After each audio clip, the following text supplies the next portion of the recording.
guys, and just how important is that on the road, getting a better offensive start? Yeah, I thought we started slow both offensively and defensively, as a matter of fact. They were very aggressive early in the game, for the majority of the game, but especially early. We were catching the ball further out than, the plays designed to do so, kind of put us on our heels a little bit. And then offensively, I thought they were really on it as well. I really felt like, unfortunately, it was a classic case of, playing uphill all night long. 8-2, 24-10, down 17 and a half. We cut it to 8, I think, was the closest we ever got, and it wasn't there very long. And, they stretched it out again to double figures, and we were just playing uphill all night long, and that's how it felt, and they did an excellent job. We'll go to Justin in front row to coach's left. Chris, obviously 2 tough losses this week against some of the top teams in the conference. What do you feel like the guys learned in this week of play about competing with these types of programs coming off of that 5-game winning streak? Well, the first game was when you got a chance to beat a team of that caliber, you got to get it done. And we didn't. We certainly had some chances. We had some opportunities in the Tuesday game against Kentucky that didn't happen for us. This game, the lesson will be playing against a good team in a great crowd and environment on the road. You've got to try to take away the crowd as best you can. And they were, got into the game because the home team played well, and we didn't do our job of, doing anything to quiet them down too much. So just being ready to play all the time, and every possession matters. Go to Benjamin's second row to coach's right. You were able to shoot better than 50% there in the second half. Were there some adjustments that you guys made that you think maybe can carry over to the next couple games coming up here? Gosh, I don't know. We just ran better offense. We tried to get into some two-man games in the side with the guard and Tolu. They were switching some and thought we could maybe get the switch and throw it inside and play through that, and that worked for a little bit. We had to increase our tempo in the second half because of obvious reasons. We were down too far to, really stick to our game plan of trying to, make it more of a possession game, and that certainly didn't work in the first half. But we played better. But more importantly, the lesson was that, what I told them after the game was that they took the fight to us to start the game. And they were more physical than us. And kudos to Coach Pearl and the staff and his players. I haven't said that very often all year long with our team.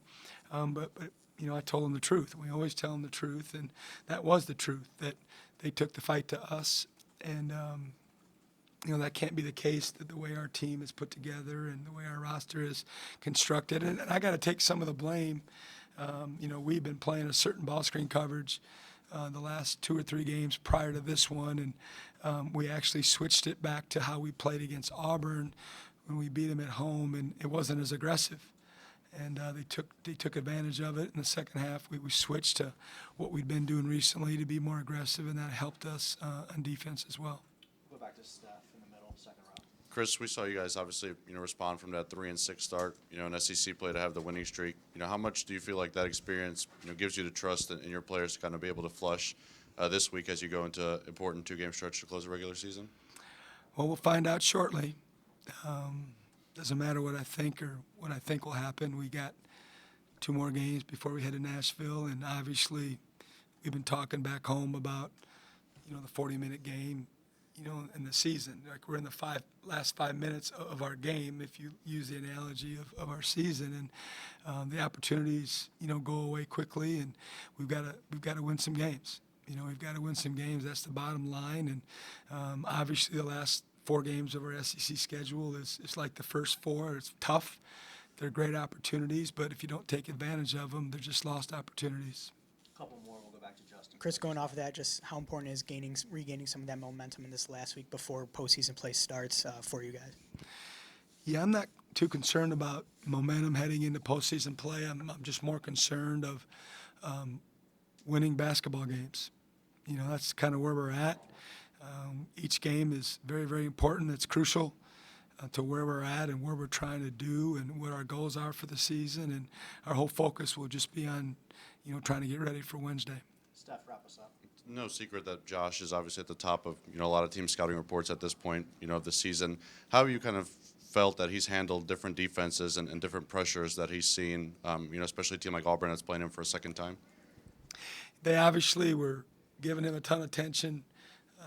He's 1 for 6 at halftime with a couple turnovers. I thought they sped him up a little bit, which doesn't happen very often. And obviously Josh is a big-time player. But like all players, I don't care if you're a 10-year vet, you got things to learn. You got things to use, experiences that you've been through to help make you better. And, I think Josh is obviously understands the game and understands that, he's got to get better and he's got to learn from how different people defend him. And because of his stature, et cetera, he's got to be careful sometimes when, they speed him up and he tries to get all the way to the rim when there's a bunch of size waiting for him. And then he's just got to, make sure he takes care of the basketball. But, we've talked about him obviously all year long, and he still found a way to help us have a chance to get back in the game in the second half. It just wasn't quite enough for our team. Thank you, guys. Thanks. You bet.